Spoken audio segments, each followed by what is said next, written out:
I get lots of calls, customers saying that they can't get their processor started, and usually it's very simple. It's usually this stop button.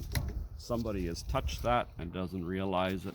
It's pushed down, so your engine won't start. So this is for any of the processors that I sell. They all have that stop button on it.